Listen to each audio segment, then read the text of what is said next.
तो प्रसंग चल रहा है कि सतलोक के अंदर आपको मनुष्य शरीर मिलेगा।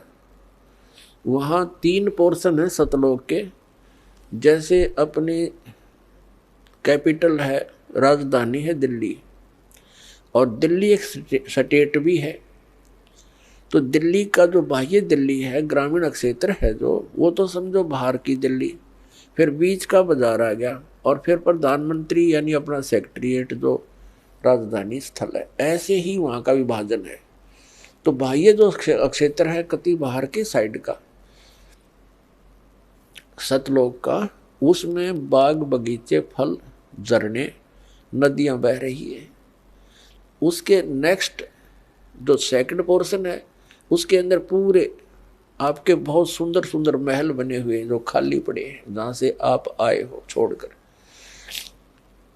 एक एक परिवार का पूरा द्वीप है। जैसे आप किसी भी अधिकारी, कर्मचारी या पैसे वाले सेठ के मकान को देखोगे, वो क्या बनाता है, बड़ी कोठी हो, एक अच्छा आगे आंगन हो, लान जिसे बोलते हैं, और उसके अंदर फल फ्रूटों के पौधे पाधे लगे हों, बगीची बनी हो, झरना लगा रखा हो, तालाब हो। इस तरह की हम सुविधा खोजते हैं। और हम पिकनिक मनाने जाते हैं, पहाड़ घूम देखने आ जाते हैं, बड़े बड़े सुंदर स्थान, झरने देखने जाते हैं। ये हमारा स्वभाव वहाँ से बना हुआ है। और यहाँ तो हम जाते हैं, वहाँ जेब कटवा कर आ जाते हैं। 10,000 रुपये ले गए कुल्लू और मनाली मई जून जुलाई में, और अपने पैसे खर्चो, वह कुछ दिनों के लिए इधर उधर सैर सपट्टे करो और पैसे बर्बाद करके वापस आ जाओ। यहाँ का तो ये सुख है। और सतलोक में जाने के बाद वो कभी अभाव नहीं, कोई खर्च नहीं, और किसी किस्म का कोई वहाँ दुख नहीं। तो अब हम कोई मरना नहीं चाहते, और ये परिवार बना रहो, हम मरा नाम न कति जरूरत नहीं, चाहे दुखी और भी हो जावा, हम यहाँ से नहीं जा सकते, जरूरत ही नहीं हमने जाने की फिर। लेकिन यह मृत्यु खतरनाक हमारे लिए, और वृद्ध अवस्था, और ये सारा वहाँ होगा, और वहाँ फिर दुख नहीं, कोई काम नहीं, अपना बहुत ही सुविधा है आपको। वहाँ भी आपको परमात्मा की याद बनी रहती है। परमात्मा की जो सिमरन वहाँ भी आपने करना होता है, उस सिमरन का इतना आनंद आता है। कई व्यक्ति सोचते हैं फिर वहाँ करें क्या, वहाँ परमात्मा की याद, वहाँ बहुत सब सुविधाएं हैं जो या वर्णन नहीं कर सकते। वहाँ आपको पता भी नहीं चलता कितना समय बीत जाता है, और आप सदा सुखी रहते हो।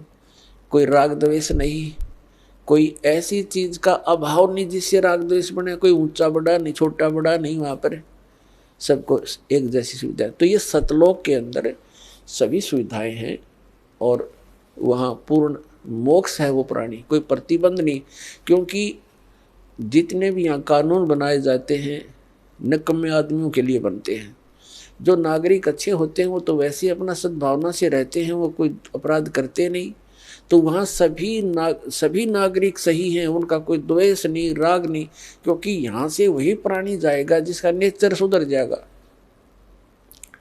और भक्ति धन हो जाएगा। तो यहाँ आपका व्यवहार और स्वभाव सुधारने के लिए प्रैक्टिकल कराया जाता है। तो आप यहाँ आते हो सत्संग में, आप यहाँ आकर के एक तो ज्ञान सुनते हो, ज्ञान सुनो, फिर ज्ञान के ऊपर उसके अमल करो कि जो वचन कहे जाते हैं ये किसी डूम बाट के गीत नहीं, ये परमात्मा का दिया हुआ मार्ग है, परमात्मा के दिए हुए वचन है, ज्ञान है। और आप यहाँ आए किस उद्देश्य से हो इतनी दूर? आप ज्ञान सुन के उस पर प्रैक्टिकल करें, उसको अंजाम में लाए, उसके ऊपर उस गाइडलाइन पर चलें। अब जैसे यहाँ आते हो आप, यहीं से अपने आप को सुधारना शुरू करो। जैसे सभ्य लोग होते हैं, बस में बैठे हैं और कोई देखा, कोई वृद्ध है, उसको कहते हैं अपने साथ एडजस्ट कर लेते हैं, आओ आप बैठ जाओ। और कुछ ऐसे नेक होते हैं अपनी सीट छोड़ देते हैं, आओ जी आप बैठ जाओ।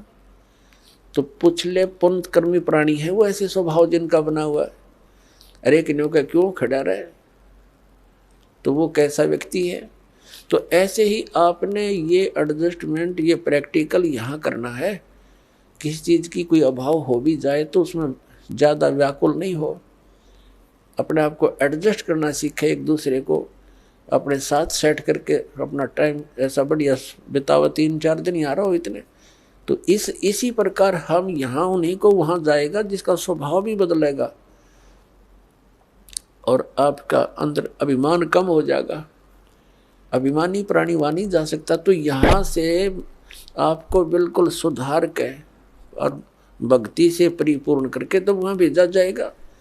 तो वो व्यक्ति फिर वहाँ जाकर एक सभ्य समाज बन जाएगा। वहाँ विकार होते ही नहीं, क्योंकि वो शरीर ऐसा नहीं है, वहाँ विकार नहीं। तो कहने का भाव ये है कि वहाँ जाकर के हमने वो सब सुख प्राप्त होंगे।